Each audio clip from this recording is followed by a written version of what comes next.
everyone. Very happy to have you here in this joint workshop. I hope you can hear me well. I hope you will be able to hear well everyone who will present today. It promises to be a very interesting meeting. On behalf of the Commission on the OECD, we would like to welcome you to the first implementation workshop that will focus on the financial competence framework for adults, and more specifically on the implementation of this framework. When we embarked together with the OECD colleagues on this exercise about 1 year ago, we didn't know how successful our cooperation will be. And we were very happy to jointly work and conclude our work together, also working with the member states, by publishing the framework earlier this year. Now, we're very happy to tell you that this framework exists in all European official languages, so official languages of the EU. And this framework can be found both on the Commission and the OECD framework. So hopefully that will further facilitate the uptake by the practitioners. Now, the framework, of course, is or would be only as good as its uptake. So we really count on you. This is obviously a joint effort of the European and international institutions, member states, so public sector and private sector, where our citizens and our economy, we hope, would stand to benefit in the end. I don't need to repeat the benefits of the financial education, which is important. Today, we are facing challenges related to the green and digital transitions, and obviously the role of personal finance and personal investment is absolutely paramount in this. We need personal investment. We need to be able to channel investments by citizens to underpin the green and digital transition. So this is not just about individual personal finances, it is also about our European economy more broadly. Financial education is also important for inclusion, obviously, and it is important for resilience of our economy. A few months ago, we published a call for expression of interest, asking practitioners, member states representatives to come back to us and let us know whether they're already working on the implementation of the framework. We were surprised to get such a high number of responses. So more than 100 responses have been received, with a clear indication of the practitioners already working at full speed on the implementation, already developing very concrete plans as to how the framework would be put in place. Today, we will hear to some of those testimonies. Hopefully, they will be useful for you to guide you in your work. We hope that those 4 presenters would share their inside knowledge and maybe show also the ways how they addressed and tackled possible challenges that they encountered on the way to implement. With this, I would like to immediately pass the floor to the presenters. We don't need to spend more time on the introduction. I would like to wish you a very productive day and a very interesting exchange. Thank you. Thank you very much, Tanya, and good morning to everyone. My name is Alexandra Jensen, and I work at the European Commission in the unit responsible for the Capital Markets Union. And first of all, I would like to note that this webinar is being recorded, and the recording will be made available on the Commission's and on the OECD's websites after the webinar. And I will provide a short introduction on the financial competence framework for adults in the EU. And I will also provide some insights on how this competence framework can be implemented. And I will then pass on the floor to my colleague Chiara from the OECD, who will detail the structure of the framework before we move to the guest speaker's presentation. The Financial Competence Framework for Adults in the EU was developed and published in January 2022, and this is a joint project between the European Commission and the OECD INFE, that is OECD's International Network for Financial Education. It was developed in close collaboration with the member states, and the framework defines 564 competences that adults in the EU need in order to make efficient personal finance decisions and to improve their financial well-being. So the framework is a way to agree on what it means to be financially literate. Our new joint framework builds on the existing framework for adults that was developed by the OECD and which was a very good basis to start from. And the main updates are the following. So first, the framework was adapted to the EU context, including to the EU legislative context. Second, the digital finance and sustainable finance competences now feature prominently in the framework. And finally, the competences which are particularly relevant for individuals to develop and to safeguard their financial resilience were flagged as such. And I would now like to say a few words also about the implementation. So that is how the framework can be used in concrete policies and educational initiatives. So as you know, the framework was published in January and it is now available in all EU languages, both on the Commission's and on the OECD's websites. And we are now entering the uptake phase. So the framework is made available to national policymakers, to stakeholders and practitioners, such as NGOs, educational institutions, academia, also the industry, for their voluntary uptake in concrete policies and initiatives. So overall, the value added of the framework is to provide some form of standardization and offer a direction in which all stakeholders, be it member states or practitioners, can work towards in a coordinated manner. So it offers more coherence to all financial literacy activities that are ongoing and that are yet to be put in place. And a few ideas and examples on how the framework, the competencies defined in the framework can be used include, for instance, the fact that the newly defined competencies can provide a basis to develop or to update financial education programs and materials for students and for adults.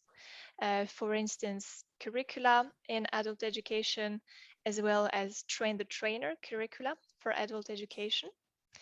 And in particular, the framework can be used to update existing materials specifically with the digital and the sustainable finance aspects which have now been added to the framework. Second, the framework can also be integrated into national financial literacy strategies and used as quality assurance. For instance, introducing a requirement that all initiatives, materials, and tools developed under the banner of the national strategy would need to take into account the digital financial competences from the framework. So, of course, the Commission and the OECD are supporting the member states and the stakeholders in the implementation phase. And this support will take the form of targeted workshops with member states and with stakeholders, such as the one we are hosting today. And the idea is to offer a platform to member states and to stakeholders to exchange good practices and lessons learned when using the framework. And I will now pass on the floor to Chiara, who will detail the structure of the framework and how to navigate it. Thank you very much, Alexandra. Good morning, everyone. My name is Chiara Monticone, and I coordinate a good part of OECD work on financial education. So if I can ask my colleague to go back one slide, the one with the 4 images, perfect. So I will now take this opportunity to give you a very brief overview of how The framework is structured and can be used. So you see here in front of you, it's mainly structured into four content areas that are money and transactions, planning and managing finances, risk and reward, and financial landscape. So basically the first one, money and transactions, covers competencies related to different forms of money and currencies, of course, but also income, different sources of income and its uses, prices, payments, and purchases, and the importance of financial records and contracts. The second area, which is planning and managing finances, this is mainly covering competencies related to budgeting, managing income and expenditure, saving, investing, but also longer term planning, including retirement and pensions, and also managing credit and debt obligations. The third area, which is the one of risk and reward, this is really focused on competencies related to identifying sources of risks and understanding and putting in place safety nets, both formal and informal, through insurance, but also other mechanisms, and understanding and being able to balance risk and reward. And the last area, which is financial landscape, is also a very important one, because this covers knowledge, attitudes, and behaviors related to financial regulation and consumer protection, which means also consumer rights and responsibility in the financial marketplace. The competencies related to financial education, awareness, information, and advice, scams and fraud, and understanding taxes and public spending, and more generally, external influences of personal financial decisions on the broader society, and vice versa, the influence of external influences on individual and family budgets. So in the next slide, you can have a more disaggregated view of the structure of the framework. So as I've mentioned, and as you can see on the right-hand side of the slide, so each broader content area is broken down within more refined topics and subtopics. But more importantly, all of this is then split into three categories or dimensions of competencies, which are knowledge and understanding, skills and behavior, and confidence, motivation, and attitudes. So these provide a very, very broad and refined classification and organization of competences. And in addition to this, if this was not enough, in the framework, we identify four cross-cutting dimensions that are highlighted in different colors or in different ways throughout the framework, because this identifies areas which are, of course, very important, but that do not necessarily fall within this classification. So as you can see, these four cross-cutting dimensions are competencies related to digital finance and digitalization. So this covers both digital financial services, but also digital tools that could be used for personal financial planning. It covers competencies related to sustainable finance and sustainability and decisions related to sustainability more generally. There are also specifically identified competencies related or particularly important for financial resilience, and competencies that are considered to be essential, that are essential for a majority of the adult population and or in their daily life. So in developing this framework, we were fully aware that the framework was very comprehensive, but also not very easy to use. And this is why we have created an additional tool, which is an Excel spreadsheet that you can see a snapshot in the next slide. So this Excel spreadsheet, which is available at the links that I have shared before in the chat, this basically replicates exactly the same competencies that you can find in the PDF version of the framework, but they are organized in an Excel sheet in a way that allows you to filter and to select the competencies that could be most relevant for you in developing specific programs for specific audiences and adapting them to the specific national context in your countries. So you can see that here the competencies on the left-hand side, you have the content areas, topics and subtopics that I have mentioned. You have specific columns that I identify with 0, 1 competencies that are related to knowledge, skills, or attitudes. Then in the column in orange, you have the actual competencies. So all of the 564 competencies that are in the framework. And in green on the right-hand side, you have what we call tags. So you have ways of selecting competencies by the 4 cross-cutting dimensions that I mentioned. Actually, we have 5 columns to make it even more refined. So we have the digital financial competencies, the sustainable ones, the ones related to financial literacy, financial resilience, the ones that are relevant for daily life and for current and future financial well-being. And last but not least, those that would be relevant for a majority of the adult population. So all in all, this provides a more user-friendly and flexible tool to allow you to use the framework in the best possible way for your needs in your countries and for your target audiences. So I will stop here and I will now give the floor to our colleague Javier from the Commission, who will introduce the first speaker, and we will see directly from them how the framework is used in practice. Thank you very much. Thank you, Chiara. I hope you can all hear me fine. Good morning. I see we have several people from all over Europe and even beyond. I will be presenting our first speaker, Nadia Linciano, who is the head of economic studies in CONSOB, and she will be presenting her initiatives related to sustainable finance. Before I give the floor to Nadia, I just want to make everybody aware, we will be having questions for Nadia and for all the other speakers after they present.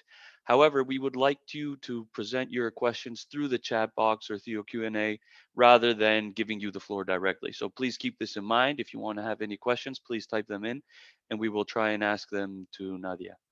So without that and without any further ado, Nadia, the floor is yours. Thank you very much, Javier. Let me share the screen to show you my presentation.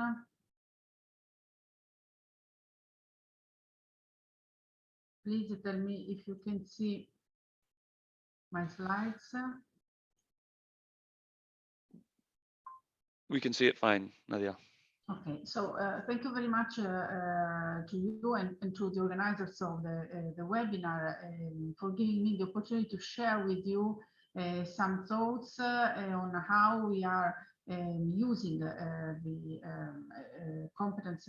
financial competence framework to assess financial competencies of Italian decision makers on sustainable finance and to design innovative contents. Also with the idea of putting together the insights coming from the uptake of the framework with the lessons learned from the past.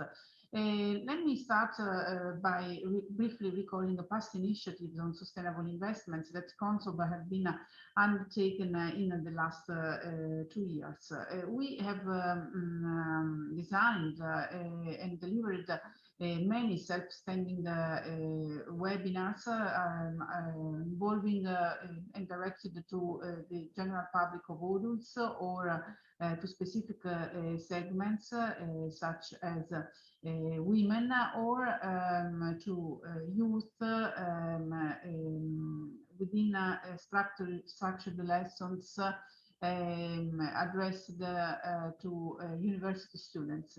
Unfortunately, I'm afraid something is going wrong with my presentation, but anyway, never mind. The past initiatives were based on methodological hints coming from domestic guidelines on financial education for adults, which Yeah, I'm sorry. My presentation is having some problems. So my comments might not be completely matched with what you see on the screen. Anyway, I hope you will be able to follow my presentation anyway. However, past initiatives were based, first of all, on domestic guidelines on financial education for adults, based on the document published by the Italian National Committee on Financial Education. These guidelines heavily are heavily inspired by the OECD framework for financial competence for adults, already embed some competencies on sustainable investing, but need to be updated also to take into account the new EC or ECD framework. We also use data, empirical evidence, which we gather through surveys and through ad hoc online questionnaires. As for surveys, please let me recall two surveys that we run regularly. The first one is the report on financial investments of Italian households, which involves a representative sample of Italian financial decision makers. And the second one is called mirroring, as it involves a sample of financial advisors and of a sample of their clients, and is based on a mirroring interview administered to both samples. Now, both these surveys and ad hoc questionnaires had something on sustainable investing, but the uptake of the financial competence framework will help us to define a more structured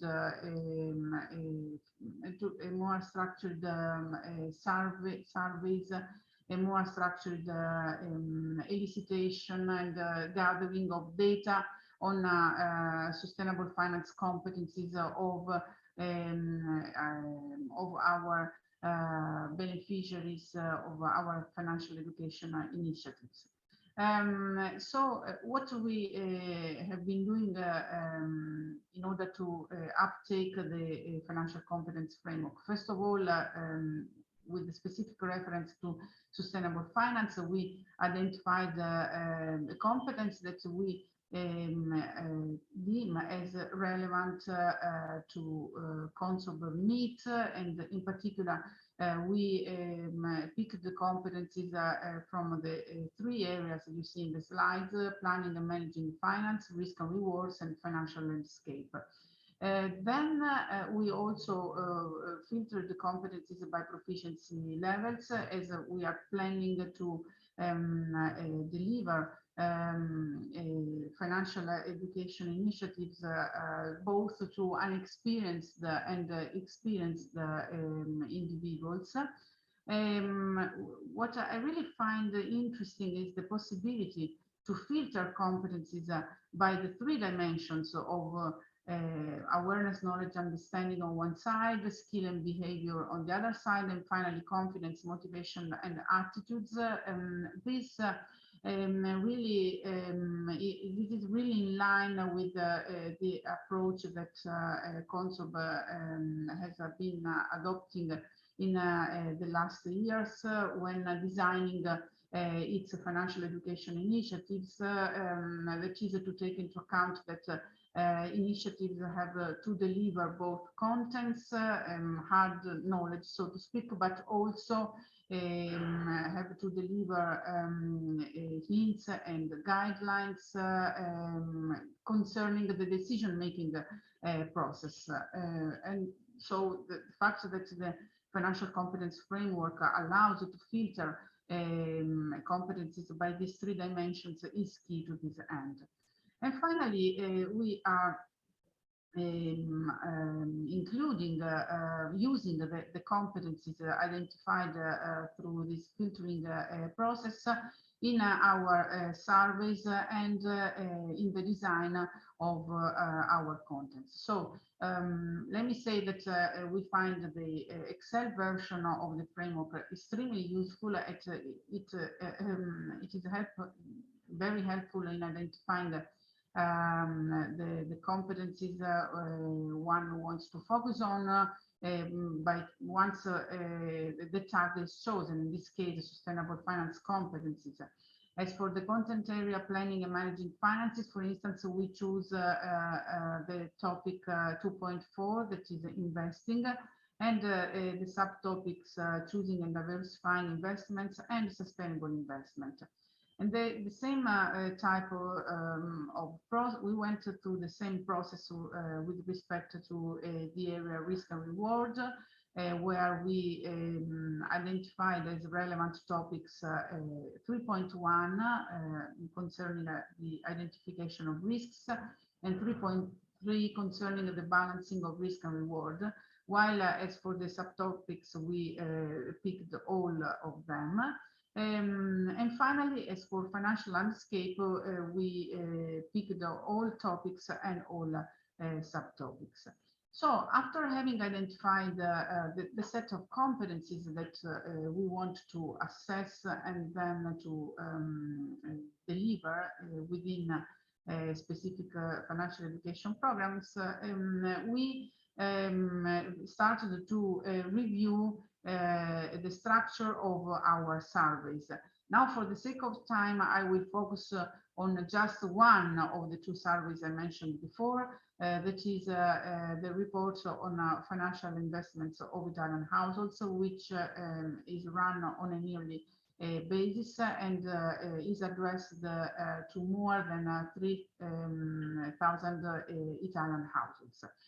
Here on in green, you see some of the competencies falling under the dimension of awareness, knowledge, and understanding that we have selected, and that we are going to take account of in the design of the 2022 questionnaire.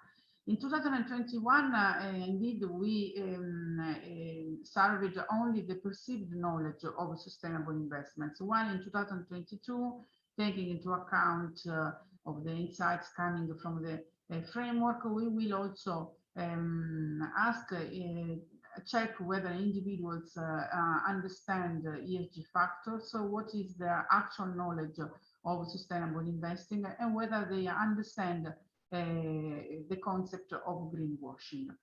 Moving forward to the dimension of skills and behavior, again, we can see that in 2021, our survey just focused on holdings, while in 2022, we plan to have questions. In fact, we have already developed the questions investigating whether people is able to identify their own sustainability preferences and whether people is able to ask for or look for information on sustainability and whether they are able to use it. And finally, as for the dimension of confidence, motivation, and attitudes, again, in 2021, we investigated the drivers of interest in sustainable investments and the priorities in investment choices meant as the trade-off between, if any, between perceived by individuals between sustainability features and financial features of investment. In the 2022 wave, we are going again to elicitate sustainable preferences and also to elicitate individuals attitude towards the interaction with financial advisors on sustainability matters. Once gathering this information, we will be able to better define the contents of our financial education initiatives that will be the ones you find in this slide. For instance, under the dimension of awareness, knowledge, and understanding, we will develop contents focusing on ESG factors, on sustainable investments definition and classification, also in line with the EU regulation. Particular attention will be given to the impact of ESG factors on risk return profile, and also on the understanding of ESG washing, which is quite a challenge for the time being, as financial regulators and supervisors are striving themselves to find a definition of a taxonomy of ESG washing. Always following the framework, we will delve deeper and design contents under the area of skills and behaviors and confidence, motivation, and attitude. All of these contents will be used to update online material which is published on Consobo website, and also to develop modules on sustainable investments integrating the existing programs. To conclude, I think that the financial competence framework is also very useful to refine engagement of the beneficiaries of financial education initiatives, which, as past experience show, heavily rests on motivation, on the explanation of the decision-making process, and also on customization. And to this regard, I think that the financial competence framework offers many insights, as well as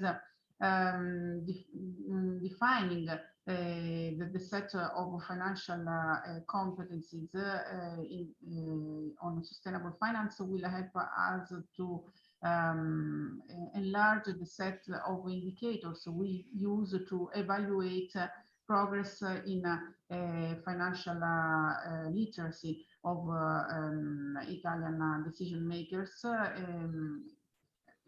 To this regard, I hope that in the next few years we will be able to see increases in knowledge of sustainable investing in line with the progresses, albeit small, that we have been recording over 2019-2021 with respect to basic financial knowledge. Thank you very much. Thank you very much for a very interesting presentation, Nadia. For the sake of time, we're only going to ask you one question that we have from our audience. And this is from John Mayer from Ireland, who asks if you could elaborate on what are the relative significance of the different competences in the sustainable finance area. So did you feel some competences were more important than others when you were developing your tools and your guidelines, or if you could elaborate on this? Thank you. Thank you very much. I think that the most important, there are some very basic important competencies. The first one is to understand the notion of sustainability, the impact that sustainability can have on risk and reward of investment, and then to understand one's own sustainability preferences.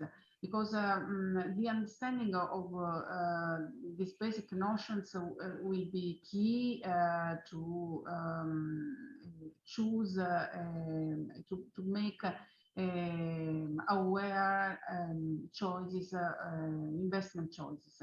Another key competence has to do with the understanding of the notion of greenwashing. This is because when we talk about ESG factors and sustainability, people may be very prone to mix a little bit their own values, personal values, with considerations on financial features of the investment. And this may make them vulnerable to greenwashing, for instance, to marketing materials pushing on personal values, by this way engaging people in investments that are not green at all, or that in any way are not suitable to them. But as I said during the presentation, this is a challenge for the time being, because we have, as financial regulators and supervisors, to define what we mean by greenwashing, also based on the evidence already available. And in the European framework, also in our supervisory forum, we are working on that. Thank you very much, Nadia. I think that was a very interesting presentation and a very interesting answer to John's question. Now I will give the floor to my colleague from the OECD, Thomas, who will be presenting the next presenter. Thomas? Hello, thank you, Javier, thank you, Nadia. Good morning, everybody. So yes, now let's move to another topic included in the framework, which is the digital financial competences aspects. So let me introduce you the two next guest practitioners, which are Laura Iveta Strode and Signe Bricke. So Laura Iveta is a senior expert and project manager at the Ministry of Education and Science in Latvia. And Signe Bricke is a managing director at the Baltic Computer Academy, which is the leading center in the Baltic region for training and certification of professionals and users in the field of ICT. So they will present us a coordinated initiative, which is using the EU competence framework to design short programs on digital financial competencies. So Laura Iveta and Signe, the floor is yours. Thank you. Thank you. And to present the use of the framework in adult education and practice, we have to give you a short insight in our national context. Ministry of Education and Science is implementing Erasmus Plus program project national coordinators for implementation of European agenda in adult learning. And the third work package is Skills for Life, to engage vulnerable groups of adults in learning skills to better navigate in life. Resilience, empowerment of confidence and competence building, media literacy and critical thinking, civic skills, environmental literacy, dietary and health literacy, digital literacy, and financial literacy. Sorry, the next slide. And yeah, I already presented. Thank you here. And we are working step by step. Last year, the network of adult education coordinators in local municipalities was developed. In Latvia, there are 42 local municipalities, and in each local municipality there is an adult education coordinator, full-time or part-time job working. And we wrote the methodological material guidelines for adult education management in local governments. And last year, we already developed National Digital Competence Development Plan in accordance with DIGCOMP. And last year, we designed the training program for adult education coordinators in local municipalities to re-engage adults in learning. And this program consists of 4 modules: governance of adult education, curricula, licensing of non-formal education programs, and one module and quality assurance in adult non-formal education.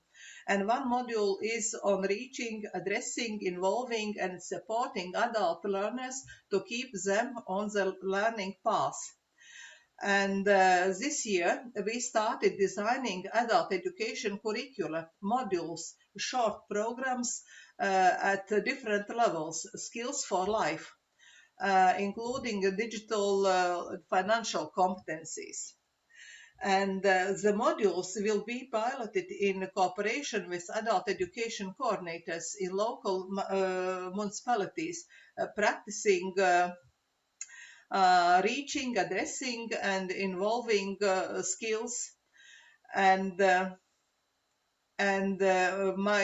Signe Brite from and we are cooperating with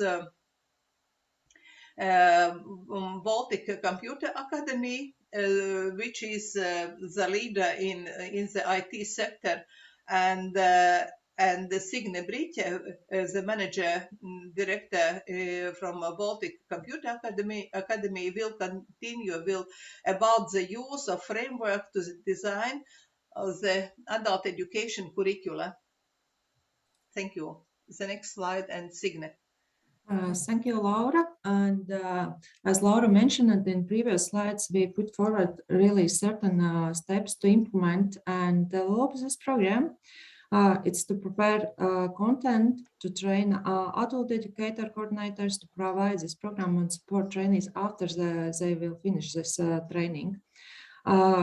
We are, as BDA, we are working with like experience in field already for 28 years, and we are working with training programs which are supported by different competence frameworks, as well as developing competence frameworks for ourselves. So considering the training program's target audience, we based our program on following frameworks. On European Digital Competence Framework, DICOM, for digital skills, and for financial skills, OEC financial framework for adults, also taking into account Latvian situation and existing documents for Latvia, as well. In Latvia's expert group already start to work in deep for this framework implementation. Please, next slide.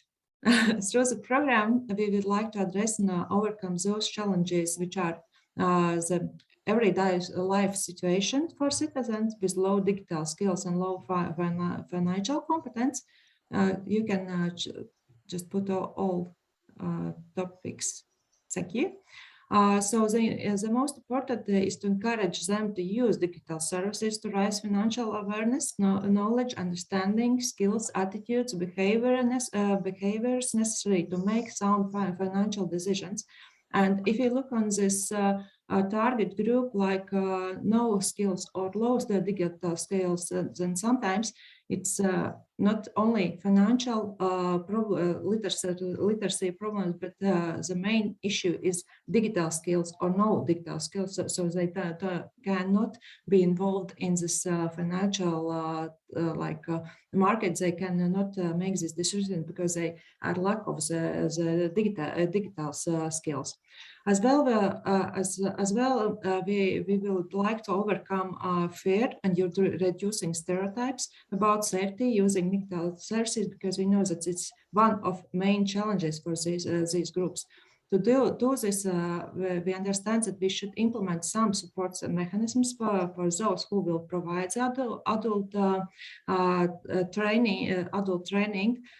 This is content, its methodology, its guidelines, how to address these target groups, and how they will support adults and encourage further learning after they will finish these models. Next slide, please. The program is designed in such a way that each module gives an even increasing understanding on topics and helps overcome challenges and start to use gained skills practically. Developing the program, we set the goal that all training programs and all modules should be like they can learn them separately. For example, if the trainee already has digital skills in level 1 to 3, or already have experience in internet banking services, so they can skip these modules and participate in more complex modules. To help people choose modules, we will give the opportunity to complete the test before the training. Each model is completed with a practical task to enforce acquired knowledges. If person needs, they can take part in the training several times. So the program is like with open structure. We need to understand that there is like developing needs for them. So if we need in future to include more complex topics or other models, so we can just put them together, and as well adult coordinators, education coordinators will have methodology how to do this in their way. If you look in deep on model content, the first other modules, of course, address digital skills level for 1 to 3.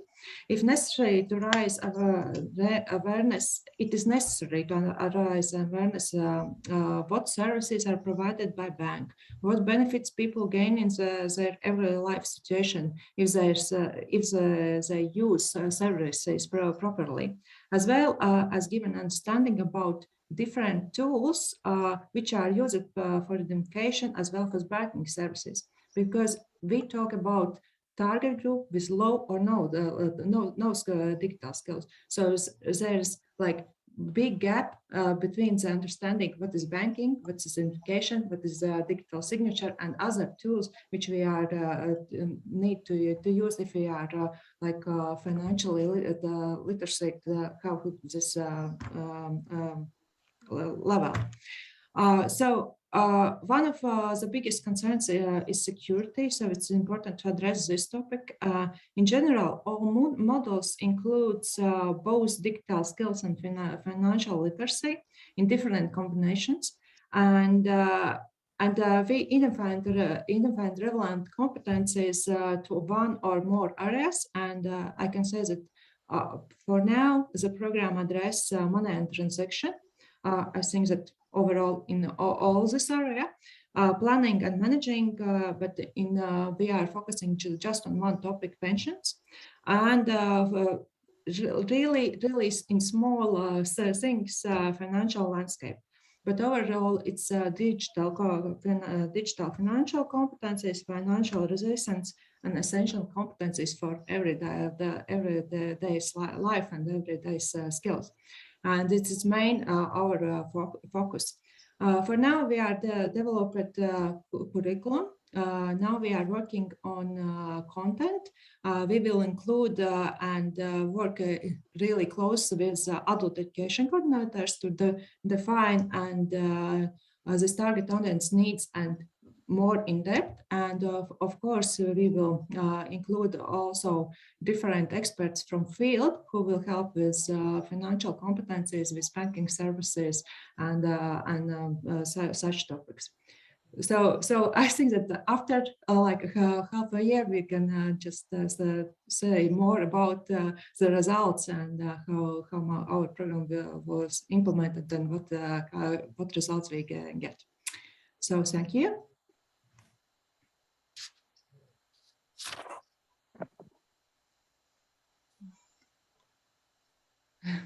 Thank you both. Very interesting, very comprehensive.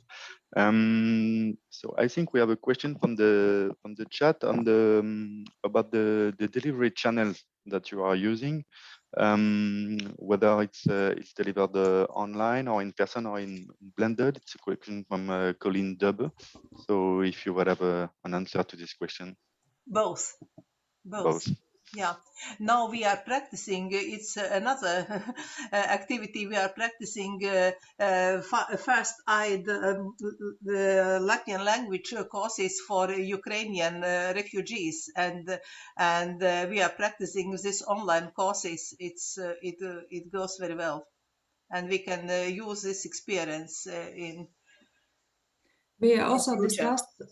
discussed with Laura that now we are like first piloting groups will be on premises, so face-to-face training. But we understand that we need to prepare some kind of different tools like e-learning modules, maybe online training, just to like implement in deep this program.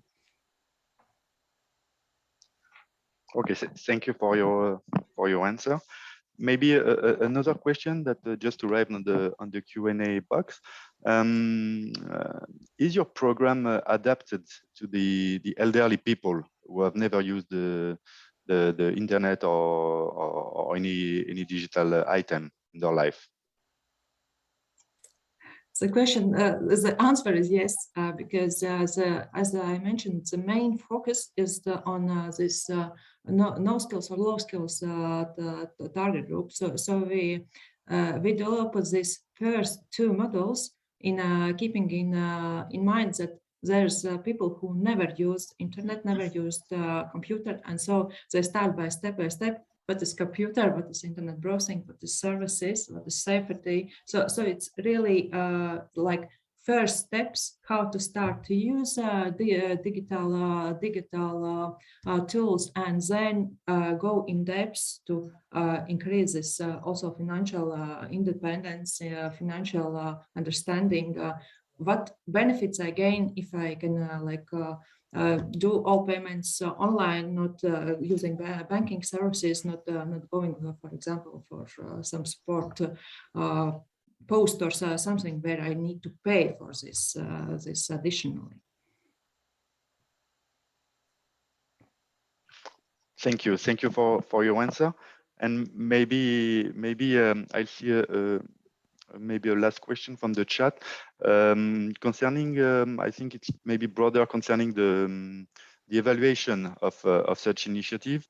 Do you gather any feedback from the participants, or do you assess maybe the progress for each participant at the end of the modules of the training?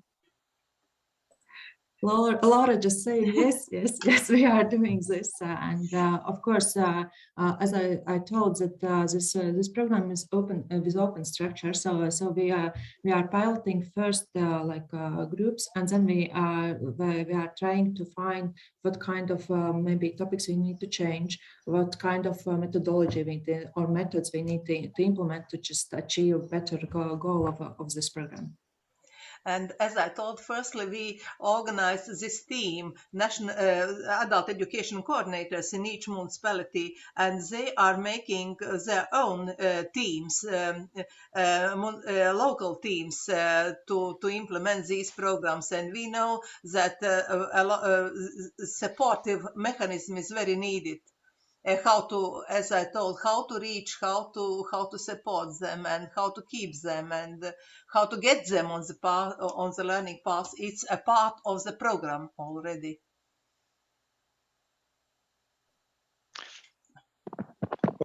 Okay, very good.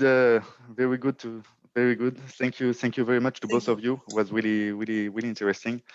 And I will now give the floor to my colleague Alexandra for the next session. Thank you very much.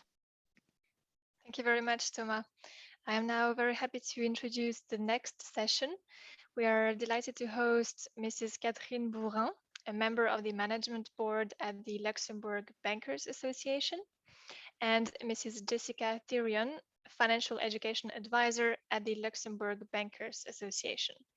Mrs. Bourrin and Mrs. Thirion will present their project of an interactive game app that helps you develop your financial knowledge and learn to manage your personal finances. And after the presentation, we will again have 10 minutes for a discussion and Q&As. Mrs. Bourrin and Mrs. Thirion, the floor is yours. Thank you. Thank you very much to give us the opportunity to present our initiative on financial literacy. I would like first to stress that our initiative is a work in progress, as we are currently developing a tool for financial literacy as an app, which is a game, which will be available on app stores as from 2023, so next year. And why a game? because we believe that learning by playing is more attractive and funnier for such a serious topic. Placing people in a completely different environment is one of the keys of the tool. That's why the environment we have chosen is the space, which allows us to be completely disconnected from daily life, but also to be neutral as from geographical point of view, since we would like this game to be used by everybody all over Europe. And being a free app, it can be used as a tool for learning programs conducted all over Europe, or by everybody, or on its own, or to be played within your family. The good thing concerning the fact that this is currently being developed is that we can still integrate knowledge and skills that are in the European framework, and then we use it currently.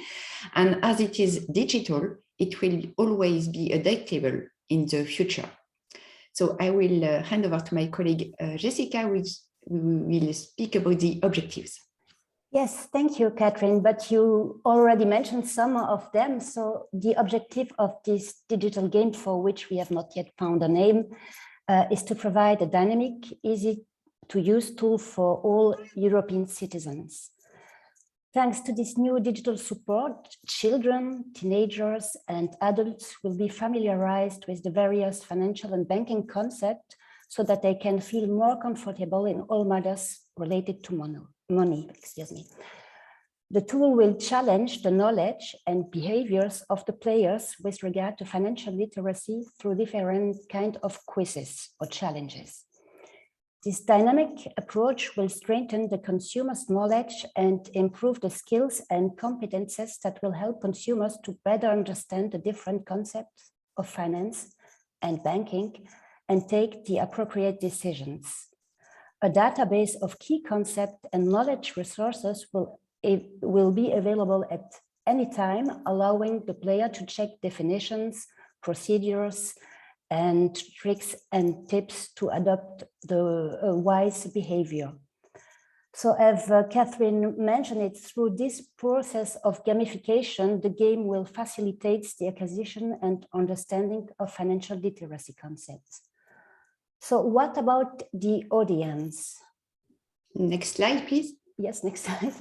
So this multilingual app could be played on your own with family and friends, but could also be integrated in training programs. We at the ABBL and at the Luxembourg Foundation for Financial Education, we will use this tool in all our financial education programs, whatever the target group or level of the participants. For children, for instance, in primary schools, where we talked about saving, budgeting, pocket money management, responsible consumption, and the use of the first debit card. But also for young people, students aged between 15 and 80, for which we offer a program focused on the basic of responsible finance. So this program is flexible according to the student's knowledge and the duration of the session. And we will also integrate this tool in our program dedicated to financial vulnerable adults. During this program, the emphasis is on learning how to manage a budget soundly.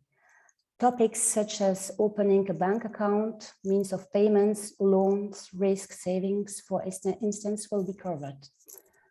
Last but not least, as we meet regularly the representatives of the academic world to assess to what extent we could develop one or more programs for students, we will of course use this app for the forthcoming programs. Next slide, please. So it's a game, and this is how it looks like. Imagine you are a space explorer and you visit different planets, and your aim is to build an exploration station with the money that you save during the game. The money is not the euro. It has been replaced by an imaginary one. This is Le Mix in the game. It works like a board game, like a little like a Monopoly game, where you throw dice and you go around the board with your avatar. And when you fall on a square of the game, it happens something. So it may be to take a chance card where you have to follow the instructions. For example, it can be you invite a colleague to a restaurant and you have to pay for it. You may fall on a square object where you may buy an insurance or a financial product. There are also accidents square where you face unexpected events. By example, your drone broke down and you have to pay for the repair. And most of all, you have squares with a star, and there you face a challenge. This is where the knowledge will be acquired with small quizzes. You have to answer a question. When the answer is correct, you earn a star, and that you will collect this star for future use, and you unlock your knowledge that you read, and you place this knowledge in your library. If the answer is wrong, you are provided with the right answer, and you read the knowledge that you place also in your library.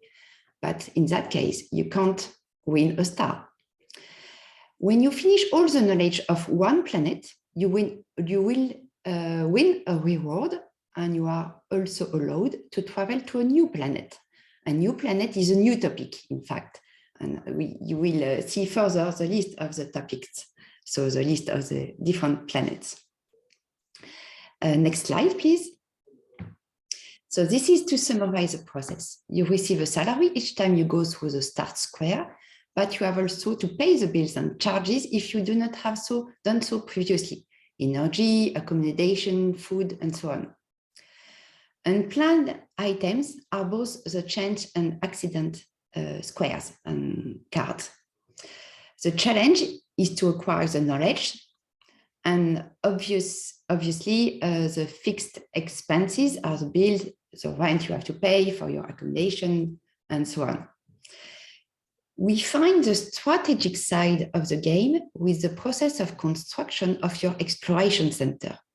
You will pay for during the game, and also by playing or paying the bills and charges at the right time.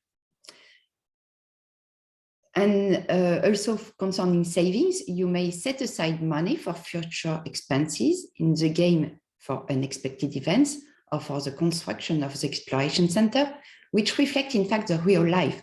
This is the project that you have, or all the expenses that you have every month. Next slide, please. So how the framework will be used? The central point of the game is a quiz card where participants to the game acquired knowledge, but also skills and best behaviors to best manage their money and to make sound financial decisions, and finally strengthen their resilience in their daily life. In that sense, we use a framework as a reference to introduce all these skills in the questions that we introduce in the game. Next slide, please.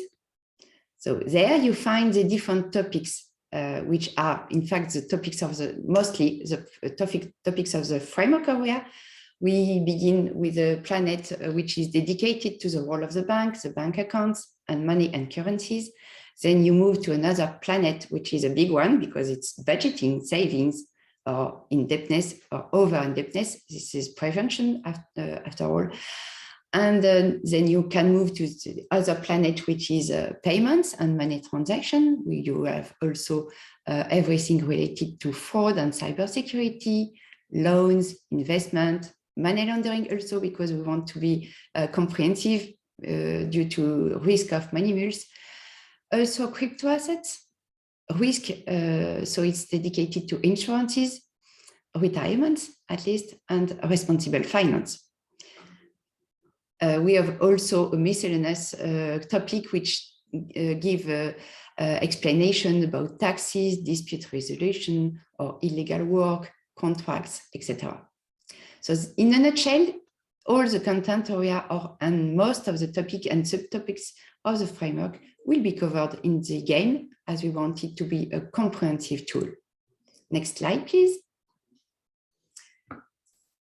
The approach In order to make it more concrete for you, we are going to give some examples.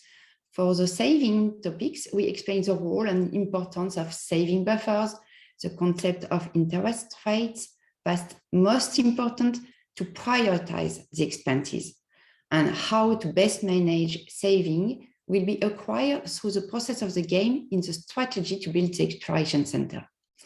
Throughout the game, you always have access to the balance of the bank account, and the objective is to get into the habit of checking your balance account regularly. I will now hand over to my colleague Jessica, who will show you some more examples.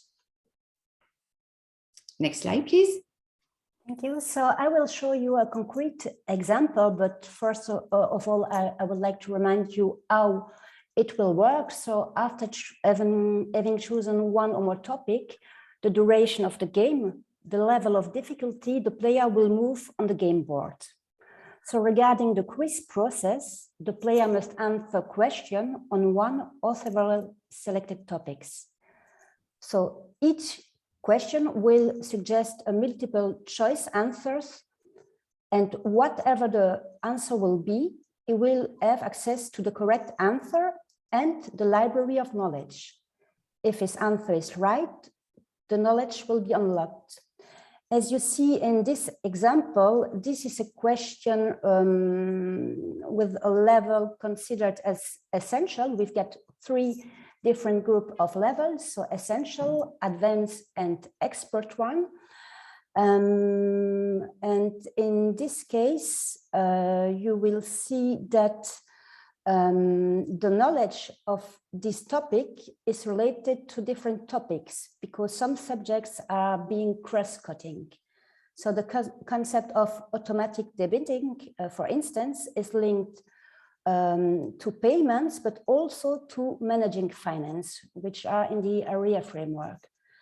So in this specific case, the knowledge library defines the concept, so gives a definition of the word, and also advises the player to set up automatic debiting to pay specific bills to have a better overview of his budget. So next slide, please. So regarding the evaluation, of course, we will assess the impact of the game. For face-to-face courses, as it's currently the case during our training program, we will carry out an evaluation before the course and another one at the end of the training session. And in addition to these tests, the game developer has planned to set up an analysis tool to measure the following parameters. So the number of downloads, the number and types of games, the number of created profiles, the success rate per question, which is an important one for us, and the unlocked knowledge and different levels. So Catherine, can you go on, please? Yes, concerning the challenges, when developing the game, we had to face various challenges. First of all, the simplification of the content to make it understandable by everybody. So we had to find the right balance between simplification and expertise. We found the solution by introducing various levels and giving the possibility to choose the planets you will take in one game. So each game is adaptable to the target. You can choose 1, 2, 3 different planets according to what topics you want to play on, according to the target people. You can also choose the various level 1, 2, or 3 according also to the target people. Second, the attractiveness. Being a serious topic, we have to make it fun to play. The more addictive it is, the best it is to increase the awareness and skills of the target public, obviously. So the solution is to immerse the player in a virtual space universe, taking him out of his daily life. We think that it would be a better idea in order to make him realize of his habits or wrong decision if he can expect what happens in a virtual life. Third, the most difficult challenge is to find the right level playing field in order to the game to be playable all over Europe. This is sometimes difficult because of the specificities of regulation in member states. So the solution we found is to base the knowledge in the quizzes on the common ground in Europe. This means the European Consumer Protection Regulation in Europe. But it's not always easy because you have also specificities in different countries as for the habits and or the use of the consumer in different states. In a further step, the challenge is to raise public awareness of the need to acquire financial skills through the promotion of our game. And there, I would like to stress that everyone who would like to become a beta tester of the game may contact us, because we are going to enter in a phase of a test of this game during the last quarter of the year. And next slide, please. The conclusion. I think that Oliver, I already spoke about everything, so I will go very fast. This game is also the result of ABBL long-term expertise in the field of financial education. We want to respond to the need of financial consumers, which have been identified by the OECD and EU. We want this to be used in all Europe, in fact, because we use already a lot of languages in Luxembourg. We use obviously Luxembourgish, but only by Luxembourg native speakers, but also German, French, and English, but also Portuguese. So the game will be in these different languages. So it could be, obviously, be used in Portugal, in England, in Belgium, in Switzerland, etc. So this is the next step, is to say, but why not all over Europe? And that's why we plan to develop other languages in the future. So it's multilingual and be available free on the European online stores. And obviously, as it is digital, it will be scalable and neutral to fit in all European context. And as I said before, it will be live in January 2023. That's all for us. Thank you. Thank you very much, Catherine and Jessica, for this very interesting presentation. And judging from the number of questions in the Q&A box and in the chat, I think indeed it raised a lot of interest. So I think we can take 5 minutes perhaps for some Q&As. Perhaps we can take them 2 by 2. So first one, a question, how is the app financed? And also second question, how do you identify people with low or poor financial and computer literacy, and how do you approach them? So in our program dedicated to vulnerable people, we are in touch with the ministry, which is in charge of people who are very in difficult situation, and they receive specific subsidies from the state. And these people are the people who are our target public for our initiative. So we do not get in touch with them. It's the ministry. And this close cooperation is very useful for us to really have the right person. So just to be more precise, it's the Ministry of Family and Integration, and they have some kind of agency all over the country, and they are working with social assistants, and they've got some people to follow, and also with regard to the training and reintegration program. Thank you very much. Then we have some further questions. You touched upon it already at the beginning of the presentation, I think, but perhaps you could remind it. So for which age groups is this board game designed? That would be the first question. And second question is, so one participant would like to know whether the salary in the game will be similar to a real life salary, and indeed the participant stresses that the link between the real life might be important also to be reflected in the game. If I may, Catherine, respond to the first question. So the target group will be from 8 until 75, 80.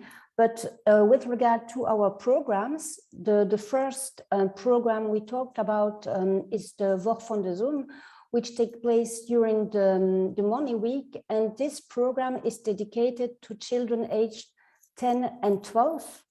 And regarding the youth target group, it could be from 13 to 20, and then we've got the adults. But I think we will target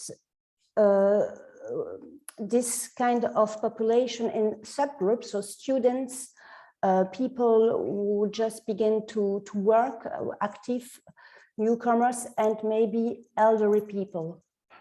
But we've got 3 main target groups: children, youth, and adults. And with regard to the topic, one or the other one could be addressed to a specific target group. As from the question related to the salary, it's very difficult in a European level to have this common language concerning salary, which are really a topic which is so different from country to another. So we have taken the forfeit level, which is 1,200 lumix. Which doesn't really represent a salary in euro. We can't be focused on the level of the euro because it could be not relevant in all the countries. But during all the game, the different challenges or data will be related to this 1,200 lumix. It will be proportionally. Thank you so much. I see some other questions which I think you have actually already answered in the presentation. So I think we can now move on to the next session. But before that, I would like to already share in advance in the chat 3 questions that we have prepared for participants and that we would like to ask you in the very last session of today's webinar, which is the Any Other Business session. So I will now share them in the chat so you can already start reflecting about it. And in the meantime, I will give the floor back to Thomas, who will introduce the next session. Thank you, Alexandra. So now we can move to the fourth topic of the day. And for this, I will introduce Anna Pisacic, who is advisor at the Croatian National Bank. And she will present us today an initiative which is using the EU Financial Competence Framework to design short format shows on TV and radio. She will present us how she's collaborating with national TV on a popular morning show called Good Morning Croatia. Anna, the floor is yours. Thank you.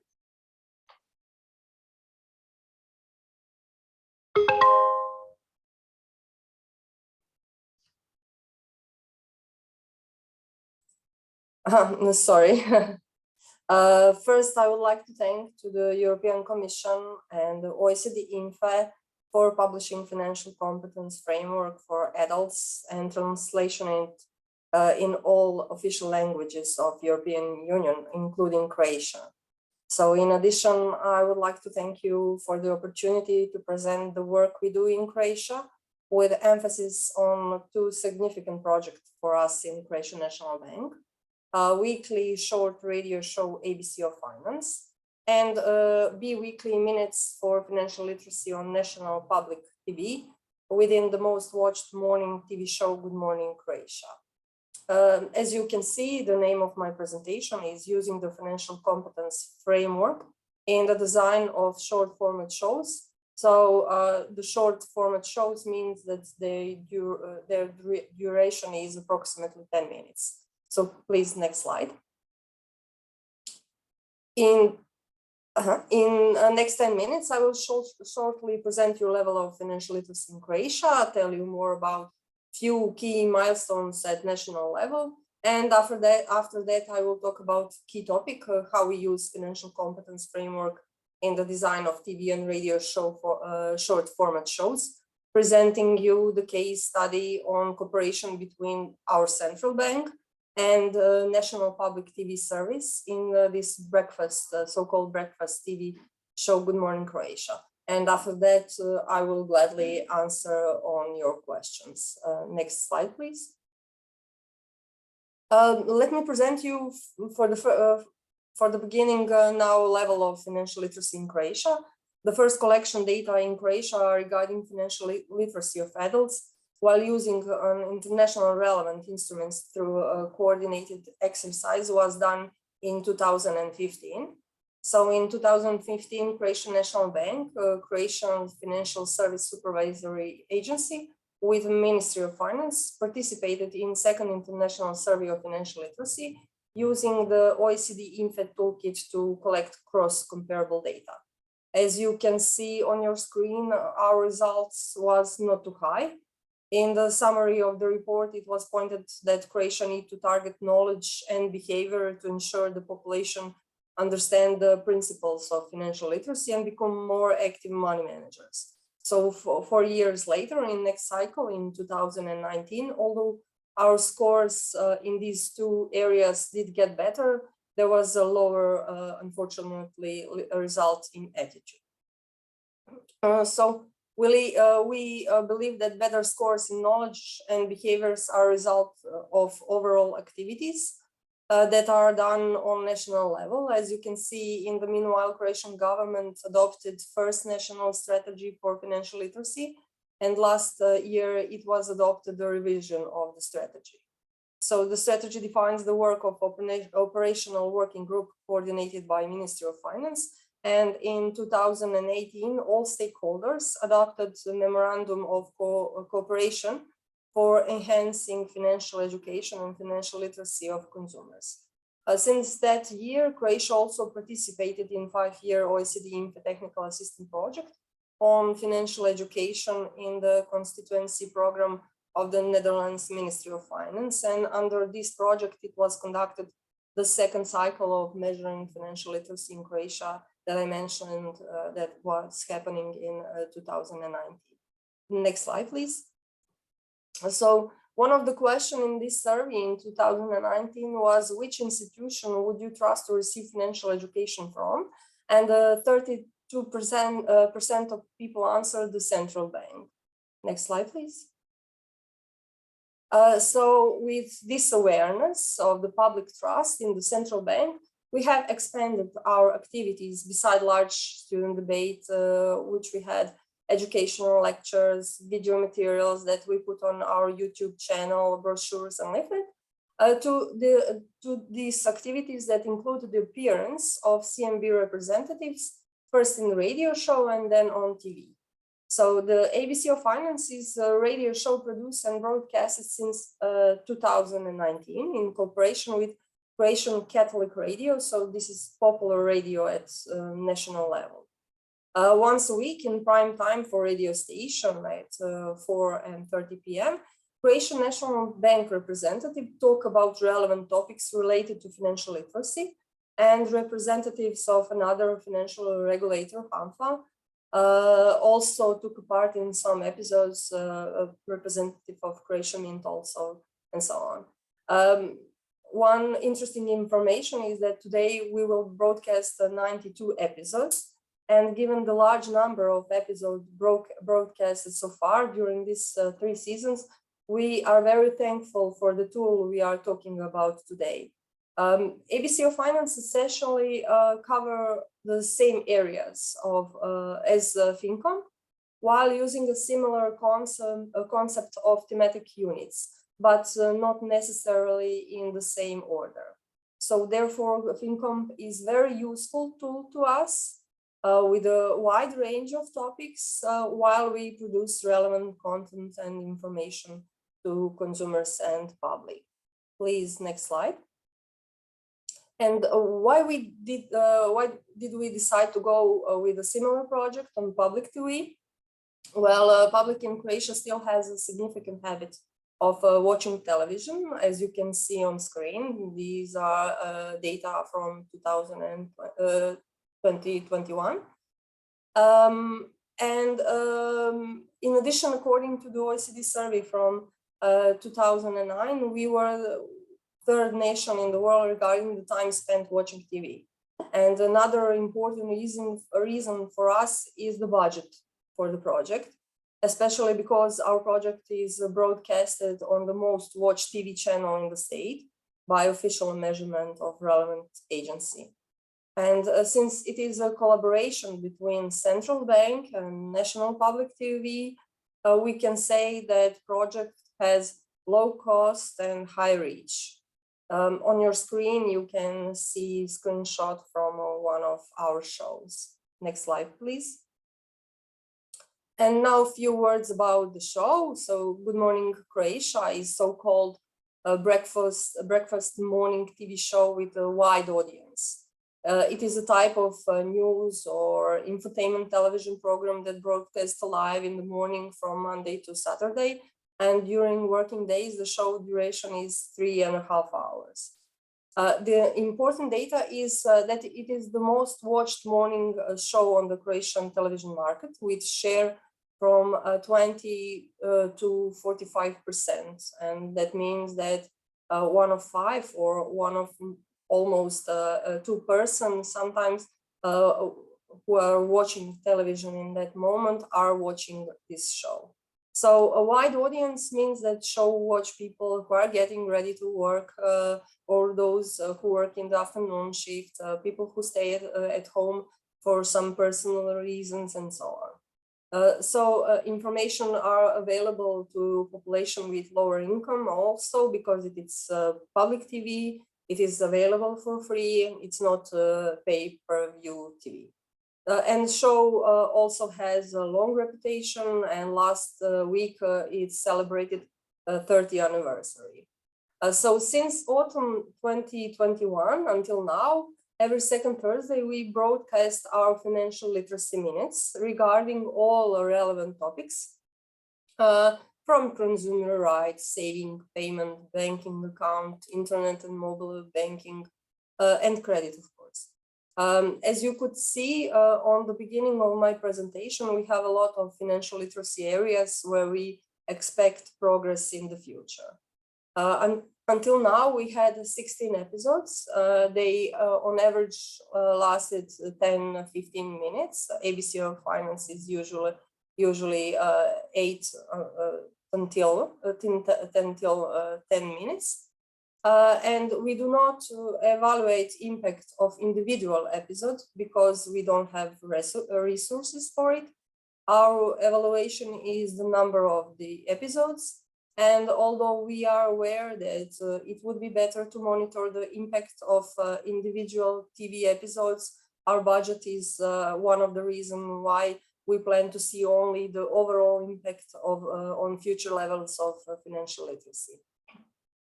And how we use the financial competence framework for adults in the show. Since the beginning, we have a systematic approach to the topics we talk about. And in that manner, we think that FinComp is a great tool because it gives us a structured framework of relevant topics with competencies as a kind of bullets that help us in preparation for the script.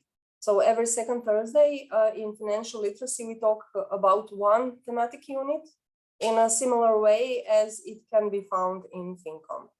And since FinComp was published, we studied to find out which topic best connects to the previous one.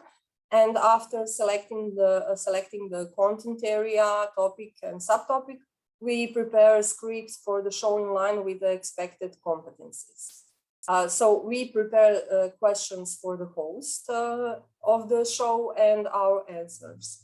And since the beginning of this year, last almost 5 months, we have been talking about loans. For example, we talked about credit and currency risk, what is it, how to protect, risk of borrowing from unregulated entities, so-called shark loans, interest rates, and all other relevant topics that you can find in the second part of the framework called Planning and Managing Finance. So when we select relevant subtopic, we check competencies, and based on them, we prepare Q&A for show. We are also grateful to the TV station for the fully trust they give us during this collaboration, and that they broadcast all information we have given them. We are aware that we use FinComp on a simple, basic way.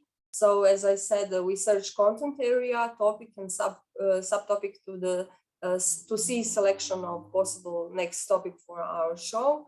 And then we look on competencies to see how we can write script and what Q&A we should prepare for our minutes for the show. So in the future, our intention is to use all options that are given to us with this tool.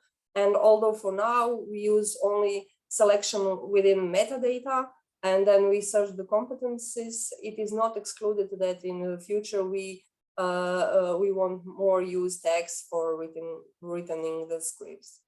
So as I said, this is very basic and simple way for using FinCom.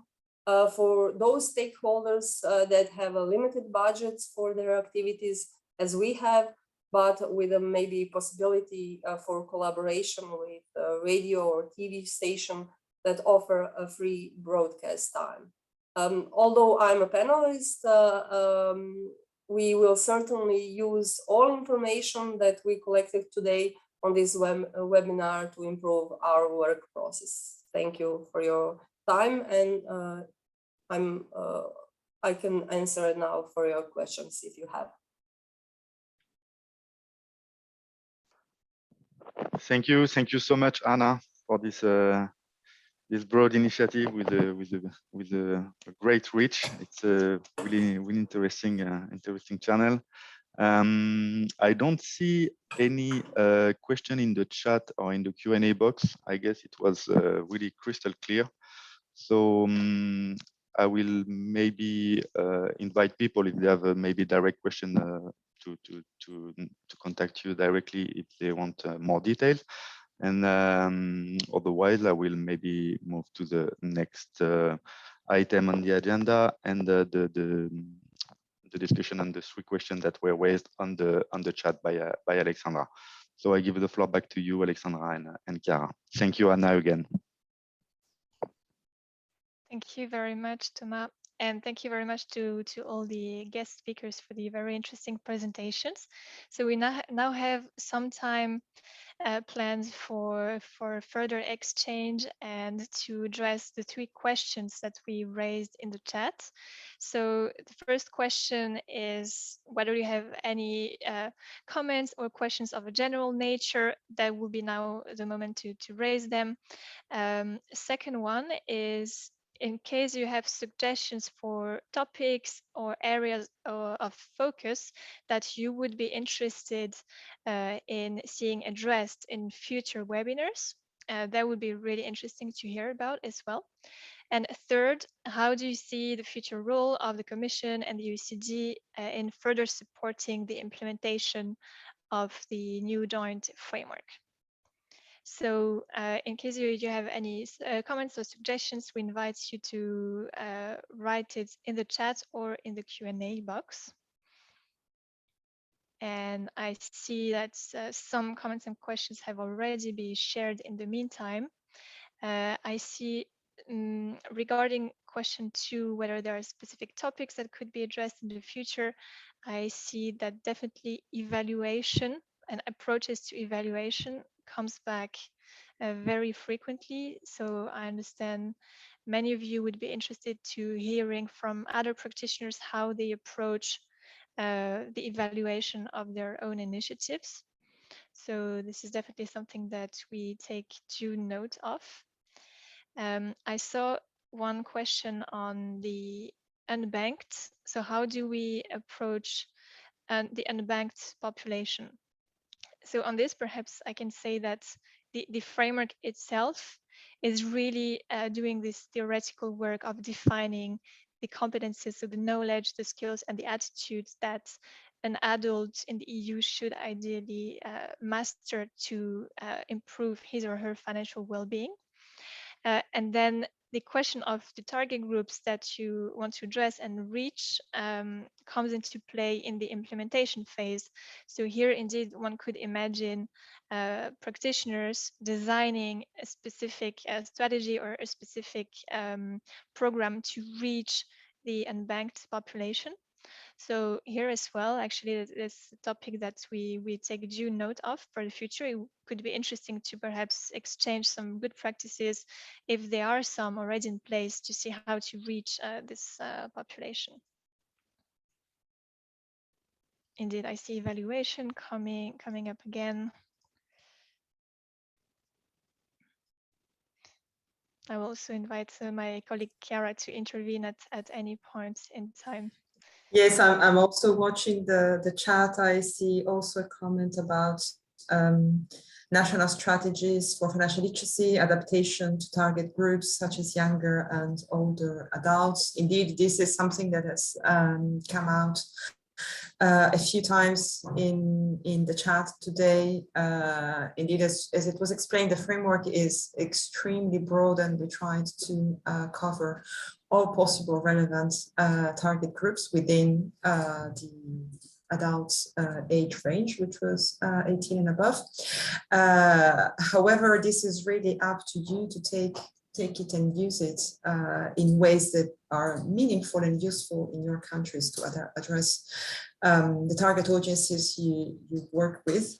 As Anna has reminded, this can be used as a useful checklist to make sure you have covered what is relevant. But indeed, I see this topic of younger, older adults coming over and over. So perhaps this is something we can think about in the future.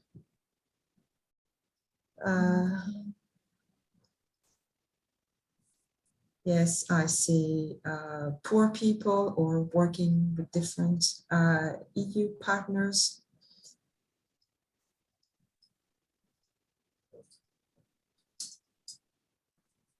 I see also the topic of retirement. So how to help people plan their retirement, and then when entering into retirement.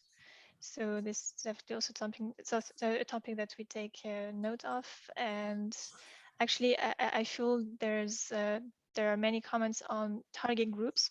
So perhaps indeed today we focused on topics, on a topic approach, and perhaps indeed exchanging good practices on how to reach the specific target groups and how to differentiate segments.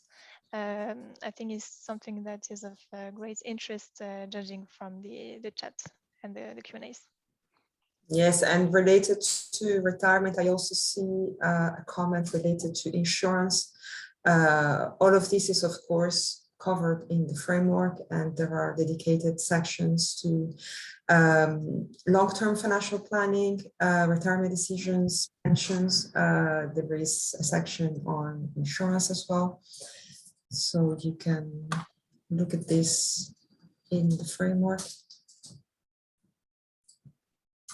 And to respond to some of the questions about poor people and financially excluded, there are a few competencies in the framework specifically devoted to basic accounts, which is something that is specific to the EU and that can be particularly relevant when addressing this kind of target audiences. So I think we've covered most of the comments, and I don't see any new coming in. So thank you very much for all this input. We were saving all of this input, and we will analyze it when planning for the next steps. So thank you very much again, and I'll give the floor back to Chiara for the concluding remarks.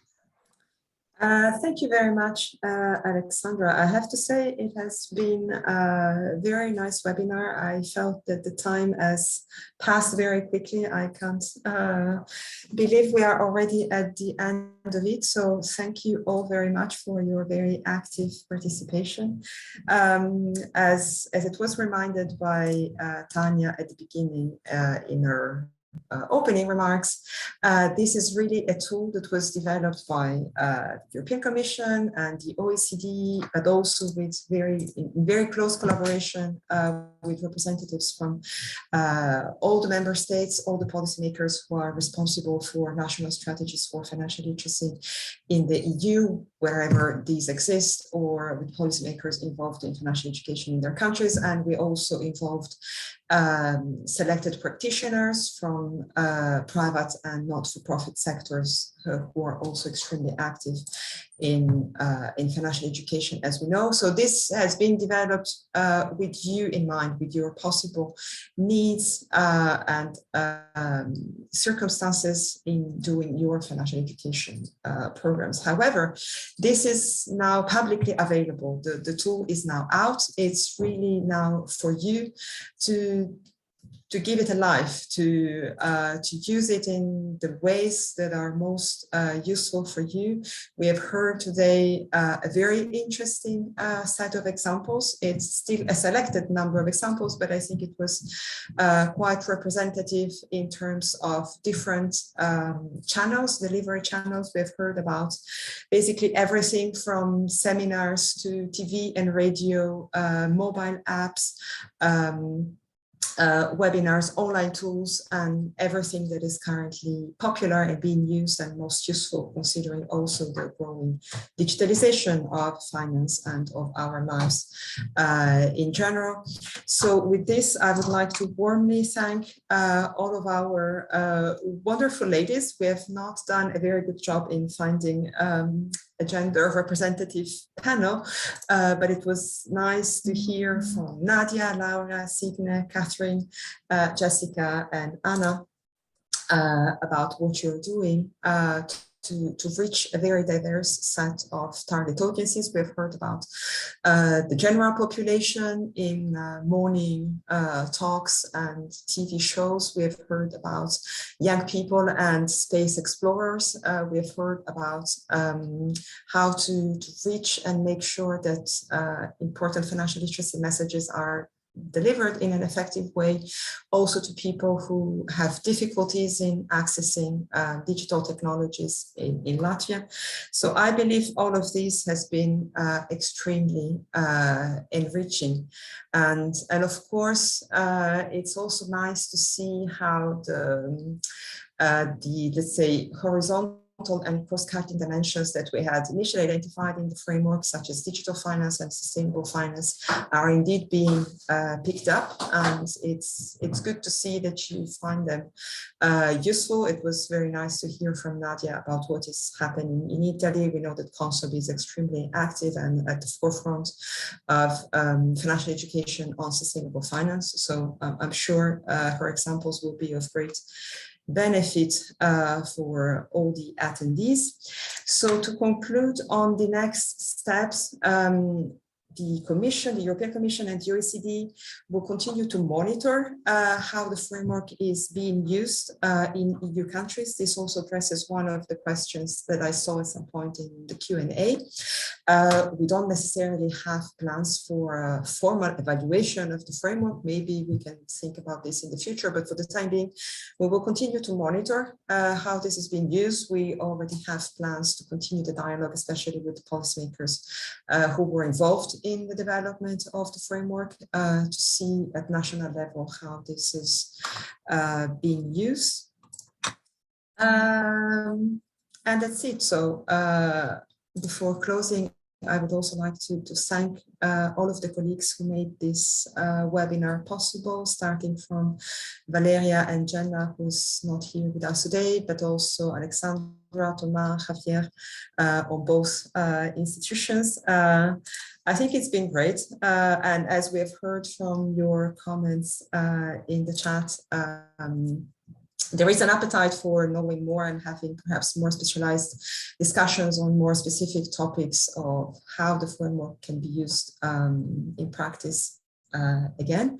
So as a last word, we have spoken about evaluation a lot this morning, and I can say that also at the OECD and the Commission, we are very keen on evaluation, and I know that my colleague Valeria has already put up a short poll for you, because we would like to hear from you how you have found this webinar in order to help us improve and structure future events. So please do take a few seconds to reply.